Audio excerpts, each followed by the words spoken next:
Hello everyone, welcome to AM study room.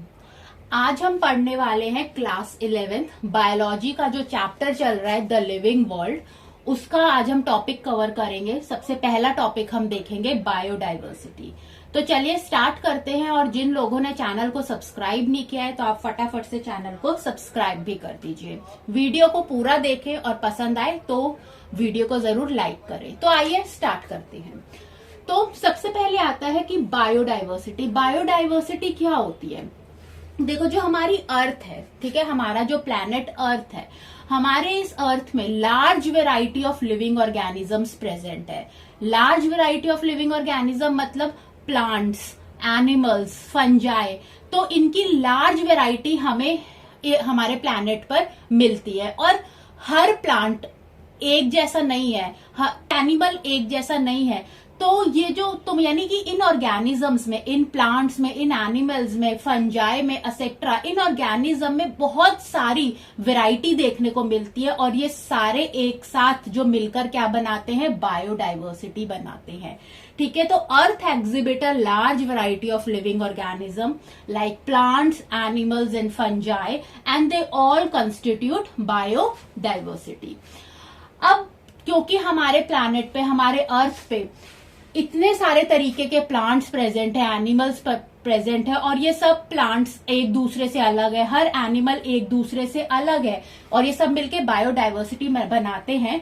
ठीक है, आज तक जो साइंटिफिकली हमें जितनी स्पीशीज के नाम पता है और जिनको हम क्लासिफाई कर चुके हैं, उनका डेटा है 1.7 मिलियन अप्रोक्सीमेटली।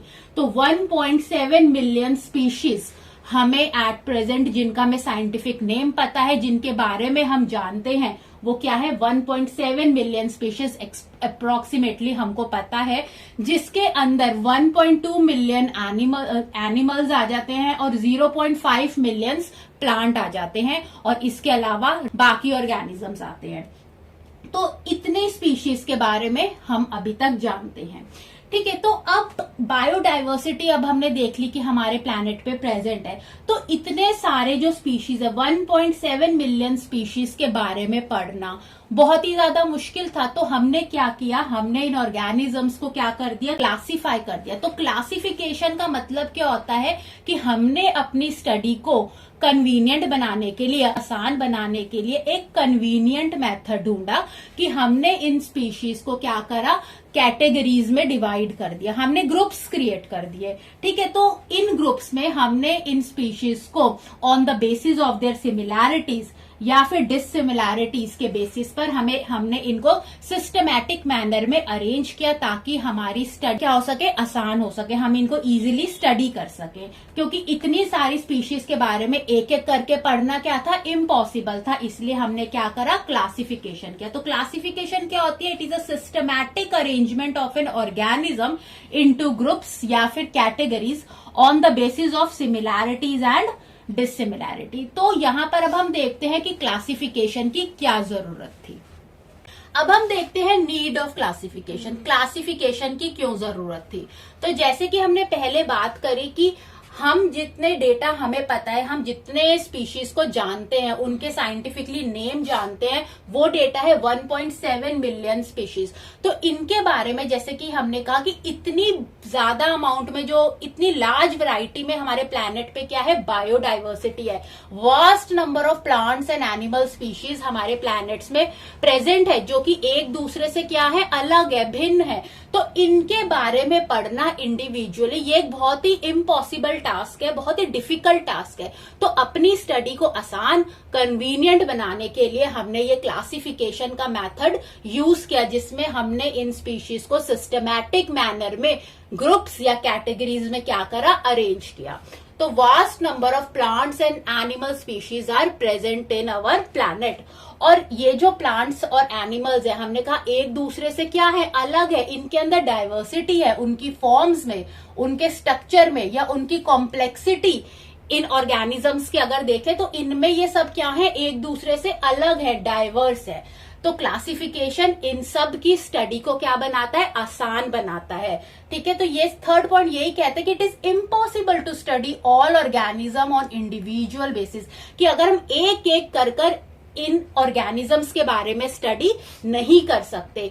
तो इसीलिए हम इन्हें सिस्टमैटिक मैनर में on the basis of similarities और डिससिमिलैरिटी के बेसिस में हम इनको क्या करते हैं, कैटेगराइज कर लेते हैं।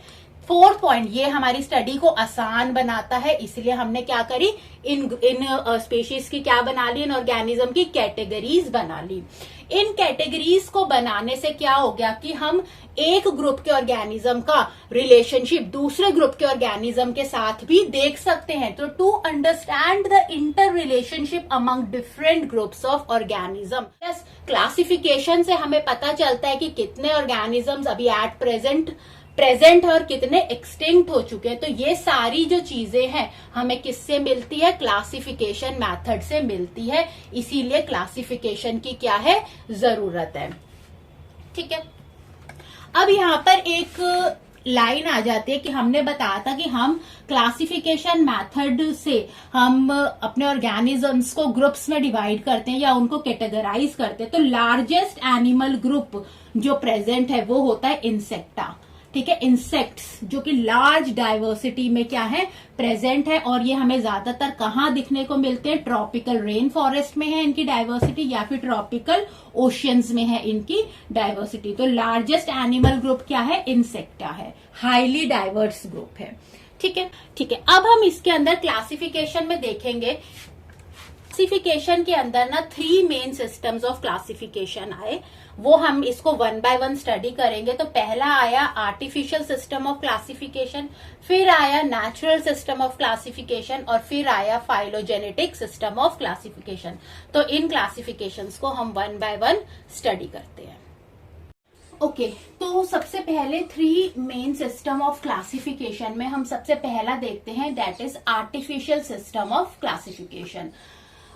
तो आर्टिफिशियल सिस्टम ऑफ क्लासिफिकेशन, जैसे कि ये नाम बोल रहा है आर्टिफिशियल, आर्टिफिशियल का मतलब है कि इस सिस्टम में जो भी क्लासिफाई किया गया वो बहुत ही सुपरफिशियल लेवल पे किया गया, मतलब ऊपर ऊपर से ही, कोई भी ज्यादा डीप स्टडी नहीं थी, कोई भी सेल के स्ट्रक्चर के बारे में, सेल के बारे में कोई भी स्टडी नहीं करी गई थी, या किसी भी ऑर्गेनिज्म की कोई एवोल्यूशनरी हिस्ट्री उसके बारे में भी उसको कंसीडर नहीं किया गया था। तो ये जो आर्टिफिशियल सिस्टम ऑफ क्लासिफिकेशन था ये बहुत ही सुपरफिशियल था, और इसमें बिल्कुल सुपरफिशियल सिर्फ 1 या 2 ही मॉर्फोलॉजिकल कैरेक्टर्स को कंसीडर कर ही ऑर्गेनिजम्स को इसमें क्लासिफाई किया गया था। ठीक है, तो in an artificial system superficial and morphological characters are taken into an account. तो 1 या 2 ही मॉर्फोलॉजिकल करेक्टर्स को देखते हुए ऑर्गेनिजम्स को क्या करा गया, क्लासिफाई किया गया। जैसे कि वेजिटेटिव करेक्टर्स में जैसे कि हैबिट हो गई, नंबर हो गया, शेप हो गया, कलर हो गया, या सेक्सुअल करेक्टर हो गया प्लांट्स का, इनको कंसीडर किया गया। सिमिलरली एनिमल्स में भी 1 या 2 ही मॉर्फोलॉजिकल करेक्टर्स को लेकर उनको क्लासिफाई किया गया। तो आर्टिफिशियल सिस्टम में जो पहला नाम आता है वो आता है कार्ल लिनिस का। कार्ल लिनिस ने ही आर्टिफिशियल सिस्टम ऑफ क्लासिफिकेशन को क्या किया था, प्रपोज किया था। तो किन्होंने प्रपोज किया था artificial system of classification, Carl Linnaeus ने ये सिस्टम प्रपोज किया था। इन्होंने क्या काम किया था कि इन्होंने प्लांट्स को क्लासिफाई किया था on the basis of their sexual characters. ठीक है, यानी इन्होंने प्लांट्स को क्लासिफाई किया और उसका बेस क्या लिया, सेक्सुअल कैरेक्टर लिया। यानी कि जो प्लांट का जो सेक्सुअल कैरेक्टर्स होते हैं वो किस में होते हैं, फ्लावर में होते हैं। तो फ्लोरल कैरेक्टर्स को वो स्टडी कर रहे थे। फ्लोरल कैरेक्टर में किसको, स्टेमेन और कार्पल को। तो स्टेमेन और कार्पल के बेसिस पर ही इन्होंने प्लांट्स को 24 क्लासेस पर क्या कर दिया, क्लासिफाई कर दिया, जिसके अंदर 24 क्लासेस में से 23 ऐसे प्लांट्स थे जिनके अंदर सेक्स ऑर्गन्स क्या थे, विजिबल थे, और जिनके अंदर सेक्स ऑर्गन विजिबल थे उनका नाम पड़ा फेनेरोगैमिया।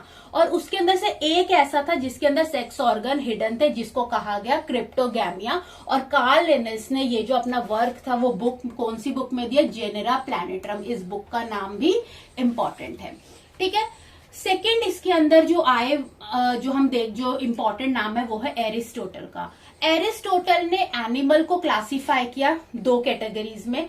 फर्स्ट आई एनीमा, ए से, और सेकंड थी इनीमा, ई से। ठीक है। अब ये जो एनेमा है, एनेमा में जो ए से स्टार्ट है, यहां पर इन्होंने इनवर्टिब्रेट्स लिए जिनके पास ब्लड नहीं था, इनवर्टिब्रेट्स विदाउट ब्लड। अब इनवर्टिब्रेट्स कौन होते हैं?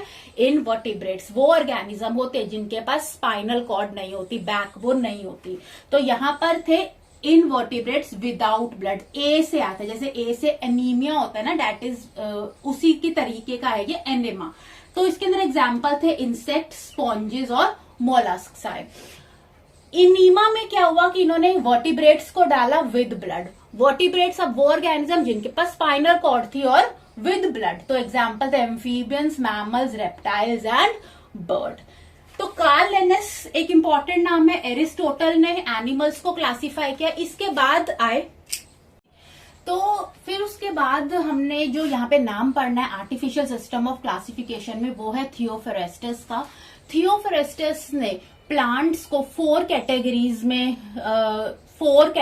में डाला और इनकी कैटेगरीज, इन्होंने जो 4 की कैटेगरीज बनाई वो थे हर्ब्स, श्रब्स, अंडर श्रब्स और ट्रीज।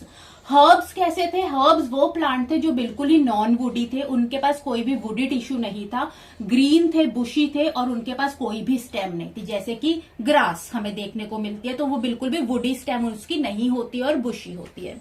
उसके बाद आए श्रब्स। श्रब्स जो थे ये मीडियम साइज के प्लांट थे, हर्ब से थोड़े से बड़े थे लेकिन ट्री से क्या थे? छोटे थे। तो ये मीडियम साइज के प्लांट थे और इनके पास स्टेम जो थी कैसी थी? वुडी स्टेम थी जिसके अंदर से ब्रांचेस भी निकल रही थी, जैसे कि रोज का प्लांट होता है, लेमन होती है, तुलसी होती है। फिर उसके बाद I category under shrubs. Under shrubs को कई बार सब श्रब्स भी बोल देते हैं। तो अंडर श्रब्स जो होते हैं ना, ये श्रब्स से भी छोटे होते हैं, ठीक है, और ये वुडी होते हैं। लेकिन वुडी कैसे होते हैं? सिर्फ इनका जो बेस होता है ना इन प्लांट्स का, बस वो ही वुडी होता है, ठीक है। तो स्लाइटली वुडी होते हैं खाली बेस से और ऊपर से लार्जली हर्बेशियस होते हैं, जैसे एग्जाम्पल है लेवेंडर। और जो 4th कैटेगरी थी वो थे ट्रीज। ट्रीज टॉल होते हैं, उनका हार्ड और वुडी स्टेम होता है जिसको हम क्या कहते हैं? ट्रंक, जहां से ब्रांचेस, लीव्स, फ्लावर्स, फ्रूट्स निकलते हैं। तो जो थियोफोरेस्टस था, यहां पर इन्होंने अपना ये जो काम था 480 प्लांट्स का ये जो काम था, इन्होंने एक बुक में लिखा और उस बुक का नाम इंपॉर्टेंट है, दैट इज हिस्टोरिया प्लैनेटरम। उसके बाद एक और यहाँ पर नाम है जो इंपॉर्टेंट है, दैट इज जॉन रे। जॉन रे ने भी प्लांट्स को क्लासिफाई किया 2 कैटेगरीज में, नॉन फ्लावरिंग प्लांट्स जिनको बोला जाता है इम्परफेक्टी, और सीड प्लांट्स जिसको क्या बोला जाता है? परफेक्टी बोला जाता है। तो आर्टिफिशियल सिस्टम ऑफ क्लासिफिकेशन में जो हमको याद रखने हैं, जो हमें याद रखनी है चीजें, कि जो आर्टिफिशियल सिस्टम ऑफ क्लासिफिकेशन में याद करनी है, और वो है कि आर्टिफिशियल सिस्टम ऑफ क्लासिफिकेशन सबसे पहले प्रपोज किसने किया था? कार्ल लिनस ने। और कार्ल लिनस को हम फादर ऑफ सिस्टमैटिक्स भी कहते हैं।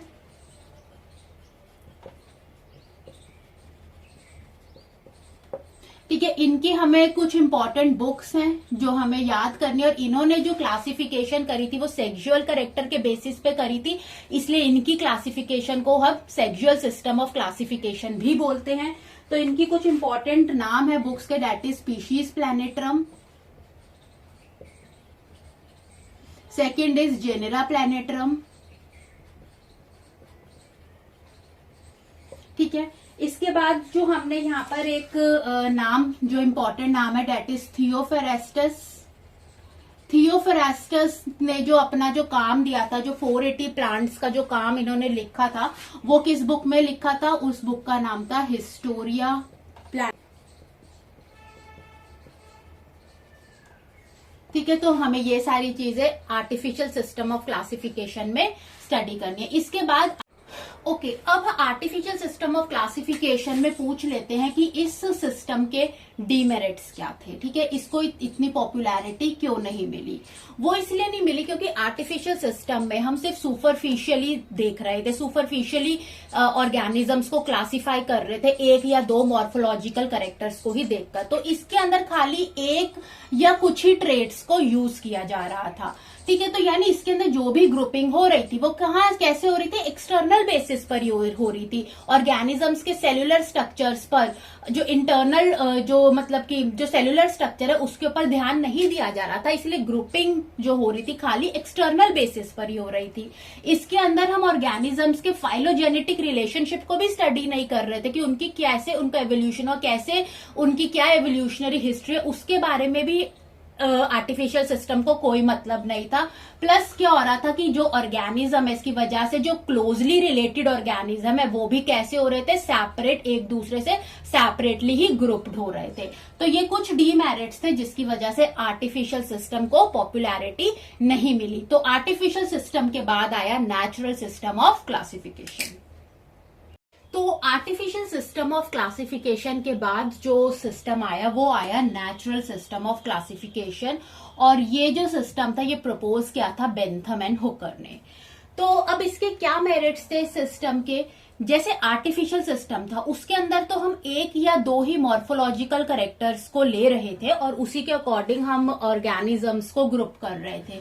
लेकिन नेचुरल सिस्टम ऑफ क्लासिफिकेशन में हम कंप्लीट मॉर्फोलॉजिकल कैरेक्टरिस्टिक ले रहे थे, एक या दो नहीं ले रहे थे, हम कंप्लीट मॉर्फोलॉजी मतलब एक्सटर्नल फीचर्स, साथ ही साथ हम एनाटॉमी को भी स्टडी कर रहे थे। एनाटॉमी मतलब इंटरनल स्ट्रक्चर को, साइटोलॉजी को भी देख रहे थे, सेल्यूलर स्ट्रक्चर को, एम्ब्रियोलॉजी को भी स्टडी कर रहे थे। तो नेचुरल सिस्टम ऑफ क्लासिफिकेशन में हम ऑलमोस्ट सारी चीजें कवर कर रहे थे, एक्सटर्नल फीचर, मॉर्फोलॉजी भी, इंटरनल एनाटॉमी भी, साइटोलॉजी भी और एम्ब्रियोलॉजी, एम्ब्रियो के बारे में स्टडी भी, हम ये सारी चीजें देख रहे थे।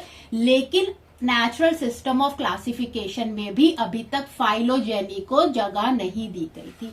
तो फाइलोजेनी को नेचुरल सिस्टम में अभी कंसीडर नहीं किया जा रहा था। ठीक है। तो इसके अंदर ये जो नेचुरल सिस्टम ऑफ क्लासिफिकेशन था इसके अंदर प्लांट्स को ग्रुप किया जा रहा था, एक ही ग्रुप में उन प्लांट्स को रखा जा रहा था जिनकी सेम सिमिलैरिटीज है या फिर सेम डिससिमिलैरिटीज है। तो प्लांट्स के बीच में इंटर रिलेशनशिप्स के बारे में भी हमें पता चल रहा था। तो इसे best natural system of classification बोला गया और ये किसने दिया, बेंथम एंड हुकर ने दिया। और इनका जो बुक, ये जो काम था, इनकी बुक आई जेनेरा प्लैनेटरम, 3 वॉल्यूम्स आए थे इस बुक के, जिन्होंने ये जो सिस्टम ऑफ क्लासिफिकेशन इसमें इन्होंने लिखा था।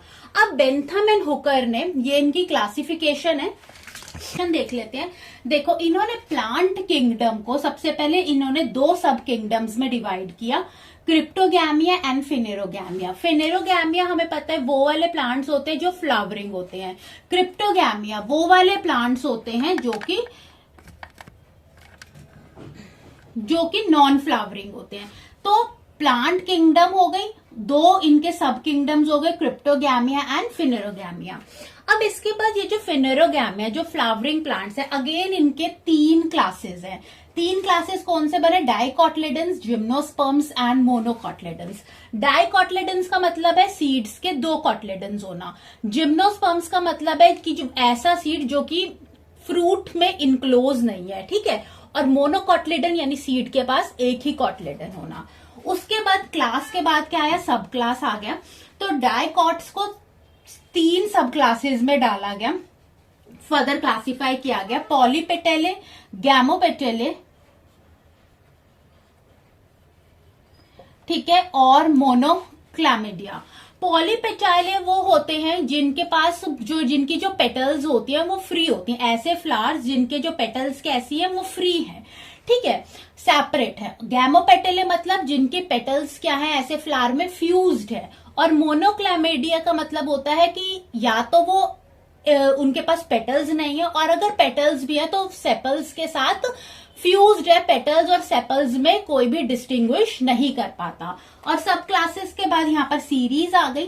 सीरीज पॉलीपेटेले के पास 3 सीरीज थी, ये काफी कॉम्प्लेक्स था, इसीलिए सिर्फ हम कितनी सीरीज थी, पॉलीपेटेले के आगे 3 सीरीज, गैमोपेटेले की 2 भी 3 सीरीज थी, मोनोक्लामिडिया के 8 सीरीज, जिम्नोस्पर्म्स की 3 सीरीज एंड 3 फैमिलीज, और मोनोकोटिलिडन्स भी आ गए 7 उस जो फैमिलीज थी उसके अंदर क्लासिफाई थे। तो ये जो किंगडम्स हैं, सब किंगडम्स है, क्लासेस, देन सब क्लासेस और सीरीज, ये सारी क्या है, एक हेरार्कियल रैंकिंग है। ठीक है, ये सब हम टेक्सोनॉमी में पढ़ेंगे, ये इनके हेरार्कियल रैंकिंग है। तो ये था नेचुरल सिस्टम ऑफ क्लासिफिकेशन। ठीक है, अब इस नेचुरल सिस्टम ऑफ क्लासिफिकेशन के भी मेरिट्स इसके अंदर यही थे कि इन्होंने यहाँ पर कंप्लीट मॉर्फोलॉजी, एनाटॉमी, साइटोलॉजी और एम्ब्रियोलॉजी को कंसीडर किया, और यहाँ पर जो plants on the basis of similarities and dissimilarities, खाली एक ही मॉर्फोलॉजिकल कैरेक्टर के बेसिस पे नहीं, काफी सारे मॉर्फोलॉजिकल कैरेक्टर्स के बेसिस पर, काफी सारे फीचर्स के बेसिस पर प्लांट्स की सिमिलैरिटीज के अकॉर्डिंग उन्हें डाला गया। ठीक है, लेकिन इसके डीमेरिट्स ये थे कि एक तो ये कॉम्प्लेक्स था, टाइम कंज्यूमिंग था, और यहाँ पर फाइलोजेनी को भी अभी कंसीडर नहीं किया गया था। तो नेचुरल सिस्टम ऑफ क्लासिफिकेशन में जो बेस्ट नेचुरल क्लासिफिकेशन है वो है बेंथम एंड हुकर का। इसके बाद आ जाते हैं फाइलोजेनेटिक सिस्टम ऑफ क्लासिफिकेशन। अब जो थर्ड सिस्टम ऑफ क्लासिफिकेशन आता है वो आता है phylogenetic system of classification. Phylogenetic system of classification को हम क्लैडिस्टिक्स भी कहते हैं। अब इस क्लासिफिकेशन में फाइलोजेनी को कंसीडर किया गया था। फाइलोजेनी का मतलब होता है किसी भी ऑर्गेनिज्म की एवोल्यूशनरी हिस्ट्री को स्टडी करना। एवोल्यूशनरी हिस्ट्री मतलब कि कैसे एक ऑर्गेनिज्म में over a period of time changes आते गए, उनके अंदर म्यूटेशंस होते गए। ठीक है, जेनेटिक म्यूटेशंस हो रहे हैं, उनके जीनोम में चेंजेस आ रहे हैं, और उसके अंदर क्या होता जा रहा है, वो चेंज होता जा रहा है over a period of time, जिसको हम क्या कहते हैं, एवोल्यूशन कहते हैं। तो इसके अंदर हम एक ऑर्गेनिज्म की एवोल्यूशनरी हिस्ट्री को स्टडी करते हैं, जिसको हम क्या कहते हैं, फाइलोजेनी कहते हैं। तो इससे पहले नेचुरल सिस्टम में भी हमने फाइलोजेनी को नहीं स्टडी किया था, आर्टिफिशियल सिस्टम में भी हमने फाइलोजेनी को स्टडी नहीं किया था। तो फाइलोजेनेटिक सिस्टम ऑफ क्लासिफिकेशन ये किसके ऊपर बेस्ड है, फाइलोजेनेटिक रिलेशनशिप ऑफ ऑर्गेनिज्म, और इसीलिए इसे हम क्लैडिस्टिक्स भी कहते हैं। यानी कि क्लैडिस्टिक्स में हम क्या स्टडी करते हैं कि एक ऑर्गेनिज्म अपने एंसेस्टर से कैसे change over the period of time, change होते होते कैसे डाइवर्ज हुआ है, और दो ऑर्गेनिज्म जो क्लोजली रिलेटेड ऑर्गेनिजम्स हैं, ठीक है, उनके बीच के रिलेशनशिप को भी स्टडी करते हैं जो कॉमन एंसेस्टर्स शेयर करते हैं। ठीक है, तो ये सारी चीजें हम किसके अंदर देखते हैं, फाइलोजेनी में देखते हैं। ठीक है, और इसके अंदर हम क्लैडोग्राम्स भी बनाते हैं। ठीक है, क्लैडोग्राम्स हो गया जिसको हम ट्री फॉर्म में मतलब एक ग्राफिकल रिप्रेजेंटेशन है। ठीक है, जिसके अंदर हम ऑर्गेनिजम्स के बीच में रिलेशनशिप को स्टडी करते हैं, उनके कॉमन एंसेस्टर्स देखते हैं। तो इसके अंदर फाइलोजेनेटिक सिस्टम ऑफ क्लासिफिकेशन में हम ये जो क्लासिफिकेशन थे ये प्रपोज किया था एंगलर एंड प्रैंटल ने। ठीक है, और इनका जो वर्क था ये इस बुक में पब्लिश हुआ था, दैट इज डाई नेचुरलिकन फ्लेंजेंस फैमिलियन, जिसका मतलब होता है द नेचुरल प्लांट फैमिलीज। और ये जो बुक थी इसकी 23 वॉल्यूम्स थे। ठीक है, तो अब एंगलर एंड प्रैंटल ने ये जो सिस्टम ऑफ क्लासिफिकेशन दिया था इसको हम थोड़ा देख लेते हैं कि किस तरीके का था ये। ओके, तो इसके अंदर प्लांट किंगडम को क्लासिफाई किया था, दो पार्ट्स थे, क्रिप्टोगैम्स एंड फिनेरोगैम्स को हम स्पर्मेटोफाइट्स भी कहते हैं। अगेन क्रिप्टोगैम्स में थैलोफाइट्स आ गए, ब्रायोफाइट्स, टेरिडोफाइट्स, थैलोफाइट्स को अगेन एल्गी एंड फंजाई में करा गया। Phanerogams, gymnosperms and angiosperms. अब यहाँ पर जिम्नोस्पर्म्स को एंजियोस्पर्म से पहले जगह दी गई, इसका मतलब जिम्नोस्पर्म्स जो है एंजियोस्पर्म्स के क्या है, एंसेस्टर्स हैं, और एंजियोस्पर्म्स फिर आ गए डाइकॉट्स एंड मोनोकॉट्स। तो यानी ये जो इस क्लासिफिकेशन के बाद एक वेल डेवलप फाइलोजेनेटिक सिस्टम भी क्रिएट किया गया। कुछ और लोगों के हमें नाम याद रखने, that is Hutchinson, Oswald Tippo, Robert Whittaker and Robert Thorne के आपको नाम याद करने। तो फाइलोजेनेटिक सिस्टम ऑफ क्लासिफिकेशन के मेरिट्स यही थे कि सबसे पहले इसके अंदर हम फाइलोजेनी को स्टडी कर रहे थे, दो ऑर्गेनिजम्स, एक ऑर्गेनिज्म के एवोल्यूशनरी हिस्ट्री को हम देख रहे थे, दो ऑर्गेनिजम्स मतलब एक ऑर्गेनिज्म कैसे अपने एंसेस्टर से डाइवर्ज हुआ है और कैसे दो क्लोजली रिलेटेड ऑर्गेनिजम्स, उनके कॉमन एंसेस्टर्स क्या है, उन ऑर्गेनिजम्स के बीच में क्या रिलेशनशिप है उसको हम ग्राफिकल रिप्रेजेंटेशन क्लैडोग्राम बनाकर भी हम देख रहे थे। तो ये सारी स्टडी हमने फाइलोजेनेटिक सिस्टम ऑफ क्लासिफिकेशन में देखी। ठीक है, तो यहाँ पर 3 सिस्टम्स जो थे मेन, जो 3 मेन सिस्टम थे क्लासिफिकेशन के, artificial, natural and phylogenetic classification, ये टॉपिक यहाँ पर कंप्लीट होता है। वीडियो अच्छा लगे तो आप जरूर लाइक करें, चैनल को सब्सक्राइब करें। हम आपके लिए आगे और भी वीडियो लेकर आएंगे। Thanks for watching.